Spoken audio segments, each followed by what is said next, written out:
Graça e paz, minha amiga, meu amigo que acompanha essas nossas meditações a cada dia aqui na nossa página do Instagram, no nosso canal Boa Notícia, no YouTube.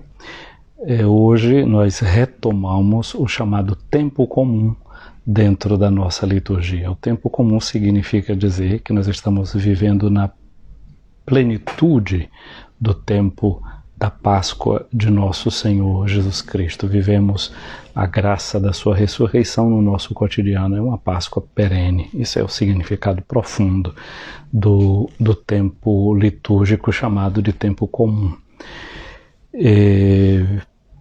O Papa Francisco, em março de 2018, ele instituiu uma festa na igreja, que a segunda-feira depois da festa de Pentecostes seja celebrada como a festa de Santa Maria, ou Mãe da Igreja, ou de Maria, Mãe da Igreja.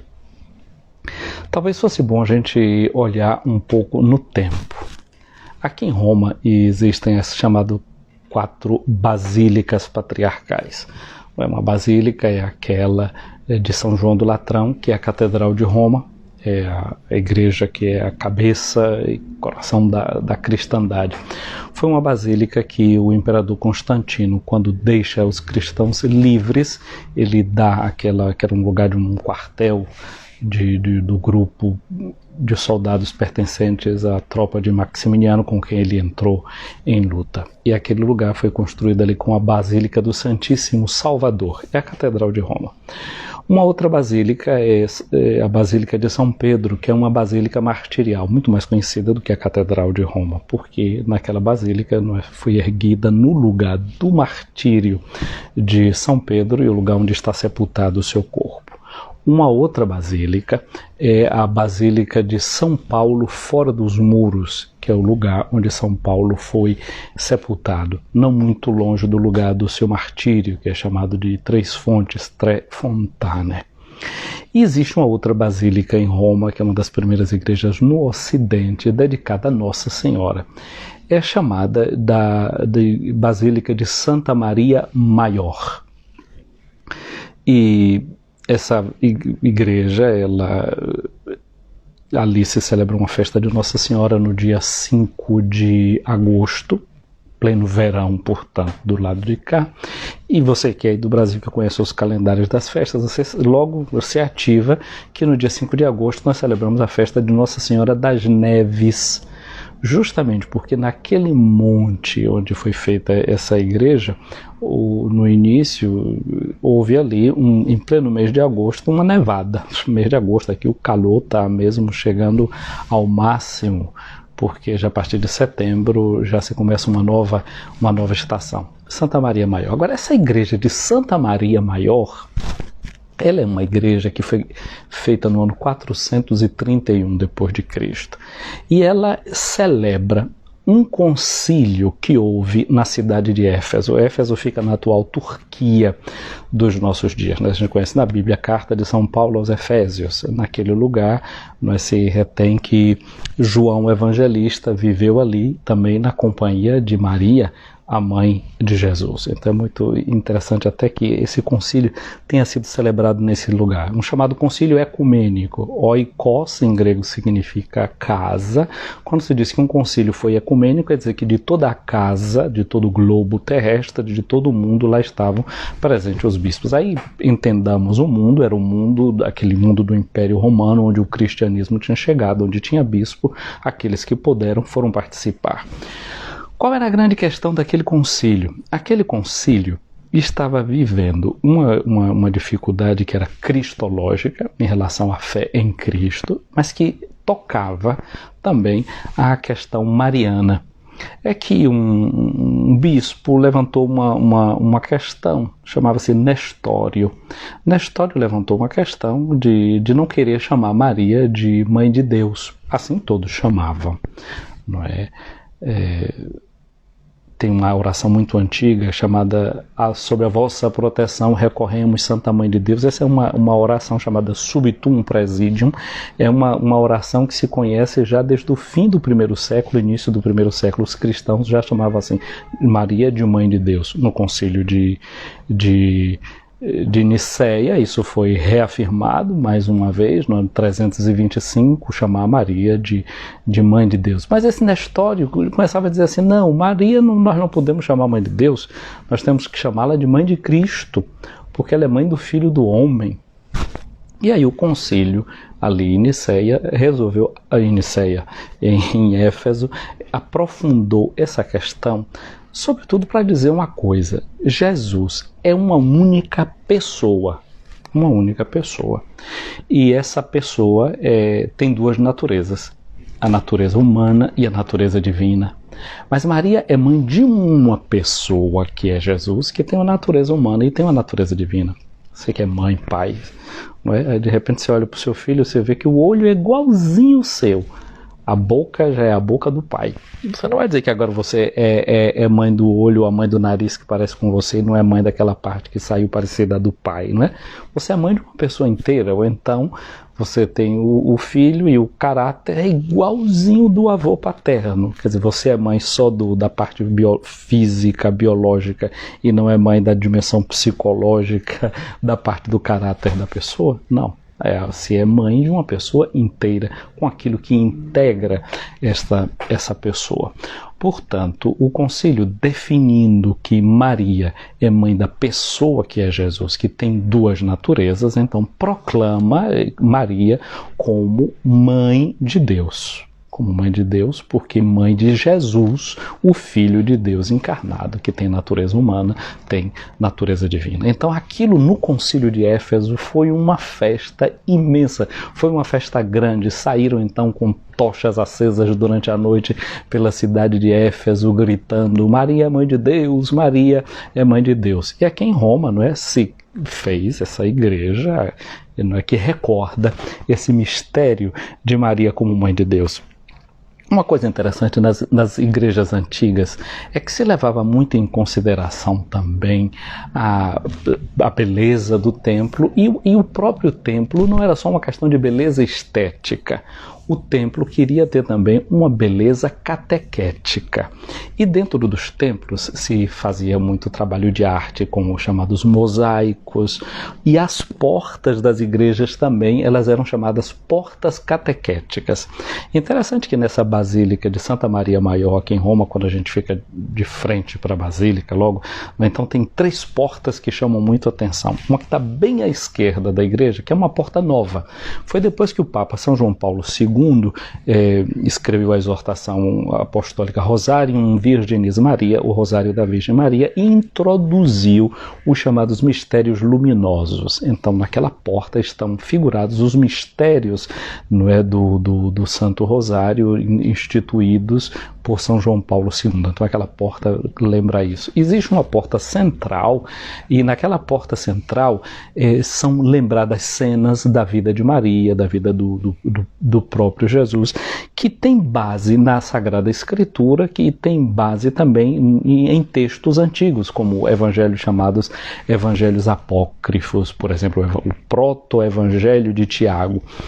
No proto-evangelho de Tiago tem, por exemplo, fala de uma cena, que é a cena de que Maria, quando era pequena, é levada e apresentada no templo, é consagrada, portanto, a Deus. E aí tem nessa porta central essa cena ali esculpida. E é uma festa que não apenas está esculpida nessa porta, é uma festa que está no calendário da igreja. Quem olha para o calendário da igreja vai lá no dia 21 de novembro, tem a festa da apresentação de Nossa Senhora. Sou da Diocese de Amargosa, na Bahia, né? O nosso segundo bispo, Dom Alaí Vilar Fernandes de Melo, vem justamente de uma diocese cuja padroeira é celebrada no dia 21 de novembro, a apresentação de Nossa Senhora. Inclusive no hino que eles cantam lá diz isso, né? 21 de novembro, o dia feliz de tua aparição, que foi o dia que apareceu nas águas do rio a imagem de Nossa Senhora no rio Potengi. E nós te festejamos, ó Nossa Senhora da apresentação, Pescadores te acharam, com amor te acolheram, ó Mãe sem igual. Entre o Potengi e as águas tranquilas do mar de Natal, escolheste por amor nossa terra para aqui vir morar. Virgem Mãe do Senhor, aos teus pés nós viemos cantar.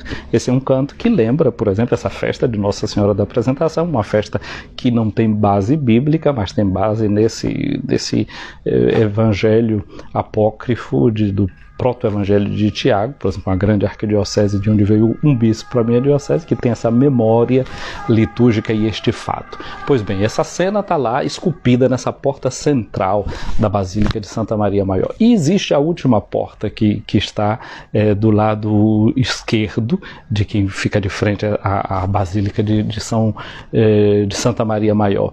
E é uma porta que só se abre de 50 em 50 anos, ou melhor, agora não mais de 50 em 50 anos, de 25 em 25 anos, quando o Papa abre um jubileu, é a chamada Porta Santa. Ou então, abre mais cedo, como foi o caso, no último jubileu, que era o Jubileu da Misericórdia. Então era um jubileu extraordinário, porque existem os jubileus ordinários, eles são de 25 em 25 anos, e os extraordinários que os papas promulgam de acordo com alguma motivação teológica, histórica, que se quer celebrar, como foi o caso na conclusão do Concílio Vaticano II.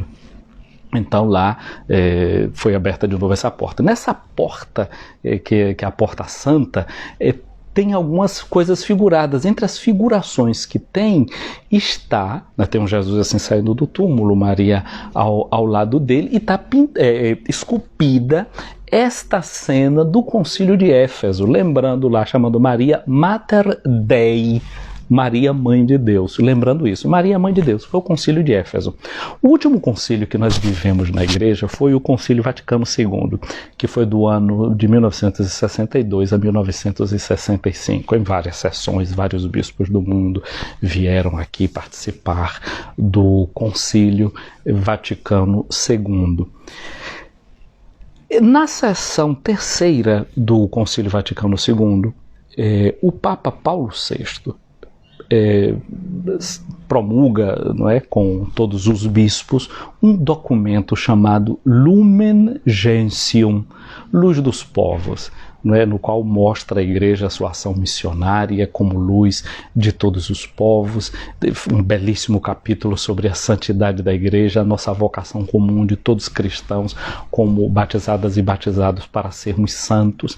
E o Papa Paulo VI, ele tinha a vontade de proclamar também Maria como mãe da Igreja, que era um fato celebrado da fé, como eu disse a vocês que já no século I se chamava Maria Mãe de Deus, mas sem fazer uma definição teológica disso, era um fato aceito, acolhido. Como chamar Maria de Mãe da Igreja era um fato que todos sentiam no coração, mas não tinha ainda uma definição teológica. Ora, Paulo VI queria fazer isso e pediu ao cardeal Ottaviani, que era o prefeito da Congregação para a Fé, que estudasse a questão, e uma comissão de doutrina ponderou, e eles disseram para o Papa: olha, razões teológicas para proclamar Maria como mãe da Igreja existe. A questão hoje é pastoral, é como é que a gente se relaciona com pessoas de outras igrejas e como é que a gente faz, razões talvez mais de cunho psicológico. O Papa Paulo VI disse: paciência, sendo assim, e não definiu dentro do texto esse dado de fé. Porém, quando estava concluindo aquela sessão do Concílio Vaticano II, a terceira, em que proclamava a Lumen Gentium, o Papa, por vontade sua, por vontade própria, ele proclamou dentro da Basílica de São Pedro Maria como mãe da Igreja.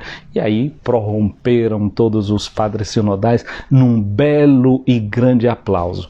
Era o dia 21 de novembro de 1964. Poucos anos depois, em 1967, o Papa Paulo VI escreveu um documento chamado Signum Magnum, o Grande Sinal, que lembra o capítulo 12 do livro do Apocalipse, em que apresenta aquela mulher vestida de sol, tendo debaixo dos seus pés a lua e coroada de 12 estrelas. Portanto, Maria, vista dentro do corpo da própria igreja, o seu membro mais excelente, ao mesmo tempo, mãe de Cristo como homem e Deus, e ele sendo cabeça da igreja. Maria não pode ser mãe da cabeça e não ser mãe do resto do corpo. É uma questão de lógica teológica, lógica doutrinal. Portanto, se proclamou Maria como mãe da igreja. E é o que nós celebramos hoje, Maria como mãe da igreja, graças a essa instituição que o Papa Francisco fez no mês de março de 2018. O texto bíblico que se prevê para a celebração de hoje como primeira leitura é o livro dos Atos dos Apóstolos, no capítulo 1, versículos de 12 a 14, onde Lucas nos fala de Maria reunida com os discípulos naquela casa no andar de cima. E aqui lembra que estavam ali reunidos esses 11 apóstolos do Senhor, juntamente com Maria, perseveraram em oração. Então, no início do tempo comum, olharmos para Maria como ícone da mulher orante, como modelo da mulher orante, juntamente com os apóstolos, é uma chamada para mim e para você que o mistério pascal de Cristo nós só podemos viver na comunhão da igreja. Dia de Pentecostes se celebra esse nascimento da igreja e a missão da igreja de proclamar em várias línguas a boa nova de Jesus.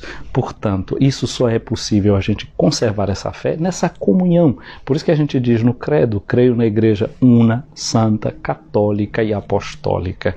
Maria estava na comunhão com esses apóstolos, assim como você e eu precisamos estar na comunhão da apostolicidade da igreja. E estar na comunhão da apostolicidade da igreja significa estar consciente de que nós temos uma missão.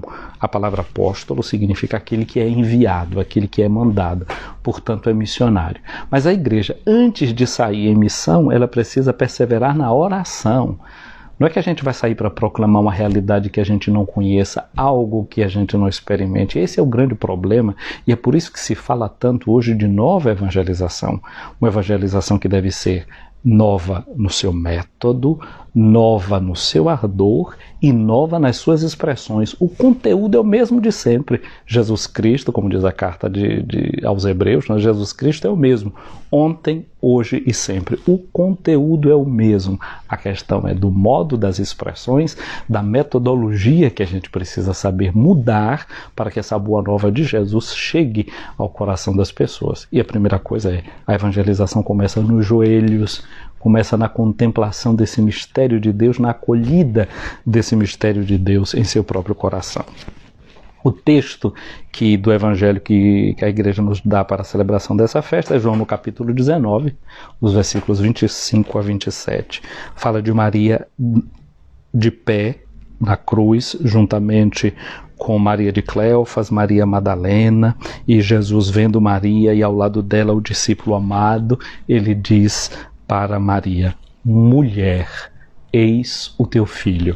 E diz para o discípulo amado: filho, eis a tua mãe. Daquela hora em diante, o discípulo acolheu Maria consigo. Esse é o dado importantíssimo dessa leitura. Acolher Maria consigo. Eu disse aqui, o concílio que proclama Maria como mãe de Deus aconteceu na cidade de Éfeso, e a tradição diz que lá em Éfeso viveu Maria também ao lado de João Evangelista, esse discípulo amado. Um grande comentador do Evangelho de São João nos primeiros séculos, ali o segundo século depois de Cristo, um egípcio, um africano do Egito chamado Orígenes, ele fala dessa importância dos 4 evangelhos, como eu disse, que é uma espécie de flor de farinha que existe na Bíblia, não é? E que o Evangelho segundo João é a fina flor da farinha que existe. Mas ele diz assim, e para compreender bem esse Evangelho, a gente precisa fazer a mesma coisa que o seu autor fez, reclinar a nossa cabeça sobre o peito de Jesus e receber Maria por mãe. Maria é aquela que acolhe a boa nova no seu ventre, na sua vida, no seu coração, e por isso ela é nosso modelo de fé. Na medida em que ela é mãe da igreja, ela é mãe porque também tem uma função modelar. A mãe não simplesmente gera, depois que a mãe gera, o que ela faz? Ela precisa nutrir e precisa educar. Maria, portanto, é essa que gera a igreja aos pés da cruz, porque é interessante que depois dessa cena de ter entregue a Maria ao discípulo amado e o discípulo amado à sua mãe, diz-nos São João que Jesus entregou o Espírito. Ou seja, na hora da morte de Jesus existe uma efusão do Espírito Santo. Não é que capacita também Maria para ser mãe da igreja. A primeira vez que o Espírito Santo vem sobre Maria, ela se torna mãe do Verbo de Deus que se faz carne no seu ventre. Nesse momento, ao pé da cruz, ela recebe com o discípulo amado o Espírito e depois no cenáculo para se tornar mãe de toda a igreja. É uma maternidade que vai se ampliando mais e mais. Assim é Deus. Ele faz crescer os dons que Ele nos dá, os dons que Ele nos oferece. Peçamos, portanto, hoje a Maria, a mãe de Jesus. Foi por intermédio dela que o Verbo desceu até o nosso meio. Peçamos agora, pelo seu intermédio, que nós possamos ser elevados à glória na qual o Verbo de Deus agora se encontra sentado à própria direita de Deus. Rezemos como a igreja nos ensina nesse dia. Assim reza a coleta da missa de hoje. Deus Pai de misericórdia, vosso Filho pregado na cruz nos deu por mãe a sua mãe. Pela intercessão amorosa da Virgem Maria, fazei que a Igreja se torne cada vez mais fecunda e alegre pela santidade de seus filhos e filhas, atraindo para o seu convívio as famílias de todos os povos. Que assim realmente seja, que a Igreja, por meio da evangelização, atraia para o seu seio a família de todos os povos, as pessoas de todos os povos. O prefácio da missa de hoje diz que Maria, acolhendo a palavra de Deus no seu coração sem mancha, mereceu concebê-lo no seu seio virginal e, ao dar à luz o fundador, acalentou a igreja que nascia. Recebendo aos pés da cruz o testamento da caridade divina, assumiu todos os seres humanos como filhos e filhas renascidos para a vida eterna pela morte de Cristo. Ao esperar com os apóstolos o Espírito Santo, unindo suas súplicas às preces dos discípulos, tornou-se modelo da igreja orante. Arrebatada à glória dos céus, acompanha até hoje com amor de mãe a igreja que caminha na terra, guiando-lhes os passos para a pátria, até que venha o dia glorioso do Senhor. E enquanto não chega esse dia glorioso do Senhor, esse dia da glória de Deus, nós vamos vivendo esse dia que Ele nos oferece no início dessa semana, na sua graça e na sua paz, sabendo que temos a companhia dessa mãe tão boa perto de nós, modelo da nossa oração e intercessora nossa. Quero, ao final dessa nossa transmissão, fazer chegar meu abraço, portanto, a Mima Costa, a Divan Souza, a Joyce França, a Dayara, Lani, Everson Alcântara, Josélia Gabriel, Ana Caldas, a João Souza, Mônica, um abraço para cada um de vocês, um bom dia para Leo Passos também, aqui bom dia para você. E quem mais nós temos aqui embaixo? Lilia Davi Luna, um abraço para Elzarina de Sales, Rosa Santos, Consa Rezende, MM Soares, um abraço para você, Thaísa Janaína, Caio Santos, graça e paz a todos vocês. Aqui tem a Mônica, não é, que nos diz, por favor, peço orações para um amigo, Paulo Marcos dos Santos. Então, a nossa oração por Marcos, essa nossa certeza de que Maria, também unida à nossa oração, se une a esse seu pedido. A Bia Cláudia Freitas, o Vil Oliveira, Isavelame, um abraço. Leide Aquino, um abraço, boas semanas para vocês. A Maria Passos, Pedro Miguel, Fabiana, bom dia, Deus te abençoe, Edilene Borges, a irmã Nath, um abraço grande.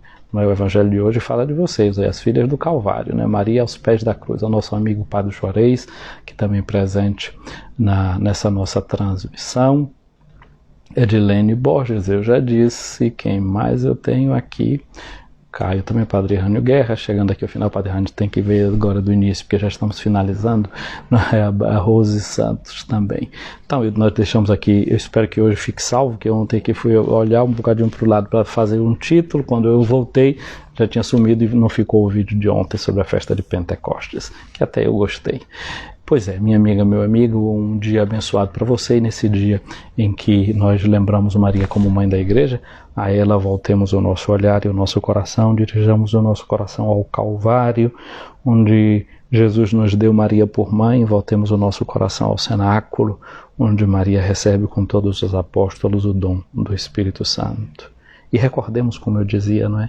Essa oração tão antiga que a igreja já tinha lá no início, chamando Maria de mãe, a oração Subitum Presidio confudimus Santa Dei Genetres ne despices nostras deprecationes e necessitaribus, da periculus cunctis libera nos semper, Virgo gloriosa et benedicta.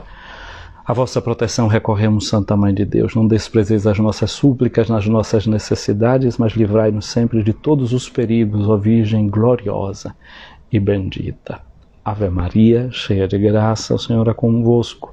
Bendita sois vós entre as mulheres e bendito é o fruto do vosso ventre, Jesus.